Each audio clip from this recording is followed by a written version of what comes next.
Kejadian pasal 9 ayat 1 sampai 29. Perjanjian Allah dengan Nuh. Lalu Allah memberkati Nuh dan anak-anaknya serta berfirman kepada mereka, "Beranak cuculah dan bertambah banyaklah serta penuhilah bumi. Akan takut dan akan gentar kepadamu segala binatang di bumi dan segala burung di udara, segala yang bergerak di muka bumi dan segala ikan di laut. Ke dalam tanganmu lah semuanya itu diserahkan. Segala yang bergerak yang hidup akan menjadi makananmu. Aku telah memberikan semuanya itu kepadamu seperti juga tumbuh-tumbuhan hijau. Hanya daging yang masih ada nyawanya, yakni darahnya, janganlah kamu makan. Tetapi mengenai darah kamu, yakni nyawa kamu, aku akan menuntut balasnya. Dari segala binatang aku akan menuntutnya, dan dari setiap manusia aku akan menuntut nyawa sesama manusia. Siapa yang menumpahkan darah manusia, darahnya akan tertumpah oleh manusia, sebab Allah membuat manusia itu menurut gambarnya sendiri. Dan kamu beranak cuculah dan bertambah banyak, sehingga tak terbilang jumlahmu di atas bumi, ya bertambahlah banyaklah di atasnya." Berfirmanlah Allah kepada Nuh dan kepada anak-anaknya yang bersama-sama dengan dia, "Sesungguhnya aku mengadakan perjanjianku dengan kamu dan dengan keturunanmu, dan dengan segala makhluk hidup yang bersama-sama dengan kamu, burung-burung, ternak dan binatang-binatang liar di bumi yang bersama-sama dengan kamu, segala yang keluar dari bahtera itu, segala binatang di bumi. Maka kuadakan perjanjianku dengan kamu, bahwa sejak ini tidak ada yang hidup yang akan dilenyapkan oleh air bah lagi, dan tidak akan ada lagi air bah untuk memusnahkan bumi." Dan Allah berfirman, "Inilah tanda perjanjian yang kuadakan antara aku dan kamu, serta segala makhluk yang hidup, yang bersama-sama dengan kamu, turun-temurun untuk selama-lamanya. Busurku kutaruh di awan, supaya itu menjadi tanda perjanjian antara aku dan bumi. Apabila kemudian kudatangkan awan di atas bumi dan busur itu nampak di awan, maka aku akan mengingat perjanjianku yang telah ada antara aku dan kamu serta segala makhluk yang hidup, sebab yang bernyawa, sehingga segenap air tidak lagi menjadi air bah untuk memusnahkan segala yang hidup. Jika busur itu ada di awan, maka aku akan melihatnya, sehingga aku mengingat perjanjianku yang kekal antara Allah dan segala makhluk yang hidup, segala makhluk yang ada di bumi." Berfirmanlah Allah kepada Nuh, "Inilah tanda perjanjian yang kuadakan antara aku dan segala makhluk yang ada di bumi." Nuh dan anak-anaknya. Anak-anak Nuh yang keluar dari bahtera ialah Sem, Ham, dan Yafet. Ham adalah bapa Kanaan. Yang tiga ialah anak-anak Nuh, dan dari mereka inilah tersebar penduduk seluruh bumi. Nuh menjadi petani, dialah yang mula-mula membuat kebun anggur. Setelah ia minum anggur, mabuklah ia dan ia telanjang dalam kemahnya. Maka Ham, bapa Kanaan itu, melihat aurat ayahnya, lalu diceritakannya kepada kedua saudaranya di luar. Sesudah itu Sem dan Yafet mengambil sehelai kain dan membentangkannya pada bahu mereka berdua. Lalu mereka berjalan mundur. Mereka menutupi aurat ayahnya sambil berpaling muka, sehingga mereka tidak melihat aurat ayahnya. Setelah Nuh sadar dan mabuknya dan mendengar apa yang dilakukan anak bungsunya kepadanya, berkatalah ia, "Terkutuklah Kanaan, hendaklah ia menjadi hamba yang paling hina bagi saudara-saudaranya." Lagi katanya, "Terpujilah Tuhan Allah Sem, tetapi hendaklah Kanaan menjadi hamba baginya. Allah meluaskan kiranya tempat kediaman Yafet, dan hendaklah ia tinggal dalam kemah-kemah Sem, tetapi hendaklah Kanaan menjadi hamba baginya." Nuh masih hidup 350 tahun sesudah air bah. Jadi Nuh mencapai umur 950 tahun lalu ia mati. Kejadian pasal 10 ayat 1 sampai 32. Daftar bangsa-bangsa keturunan Sem, Ham, dan Yafet. Inilah keturunan Sem, Ham, dan Yafet, anak-anak Nuh. Setelah air bah itu lahirlah anak-anak lelaki bagi mereka. Keturunan Yafet ialah Gomer, Magog, Madai, Yawan, Tubal, Mesek, dan Tiras. Keturunan Gomer ialah Askenas, Rifat, dan Togarma. Keturunan Yawan ialah Elisa, Tarsis, orang Kitim, dan orang Dodanim. Dari mereka inilah berpencar bangsa-bangsa daerah pesisir. Itulah keturunan Yafet, masing-masing di tanahnya dengan bahasanya sendiri menurut kaum dan bangsa mereka. Keturunan Ham ialah Kus, Misraim, Put, dan Kanaan. Keturunan Kus ialah Seba, Hawila, Sabta, Raema, dan Sabteka. Anak-anak Raema ialah Sheba dan Dedam. Kus memperanakan Nimrod. Dialah yang mula-mula sekali orang yang berkuasa di bumi. Ia seorang pemburu yang gagah perkasa di hadapan Tuhan. Sebab itu dikatakan orang seperti Nimrod, seorang pemburu yang gagah perkasa di hadapan Tuhan. Mula-mula kerajaannya terdiri dari Babel, Erek, dan Akad, semuanya di tanah Sinear. Dari negeri itu ia pergi ke Asyur, lalu mendirikan Niniwe, Rehobot, Ir, Kala, dan Resen di antara Niniwe dan Kala. Itulah kota besar itu. Misraim memperanakan orang Ludim, orang Anamim, orang Lehabim, orang Naftuhim, orang Patrusim, orang Kasluhim, dan orang Kaftorim. Dari mereka inilah berasal bangsa Filistin. Kanaan memperanakan Sidon, anak sulungnya, dan Het, serta orang Yebusi, orang Amori, dan orang Girgasi, orang Hewi, orang Arki, orang Sini, orang Arwadi, orang Semari, dan orang Hamati. Kemudian berseraklah kaum orang Kanaan itu.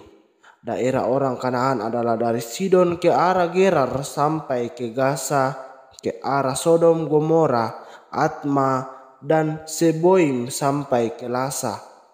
Itulah keturunan Ham menurut kaum mereka, menurut bahasa mereka, menurut tanah mereka, menurut bangsa mereka.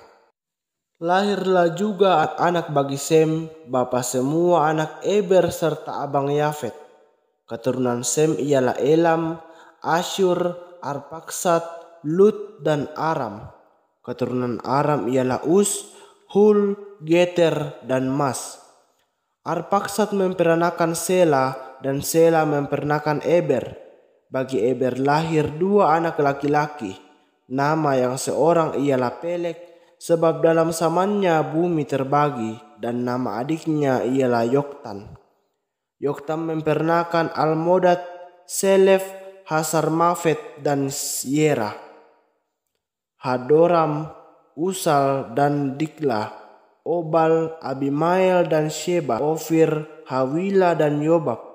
Itulah semuanya keturunan Yoktan. Daerah kediaman mereka terbentang dari Mesa ke arah Sefar, yaitu pegunungan di sebelah timur.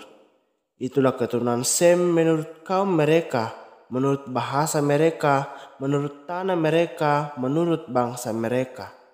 Itulah segala kaum anak-anak Nuh menurut keturunan mereka, menurut bangsa mereka. Dan dari mereka itulah berpencar bangsa-bangsa di bumi setelah air bah itu.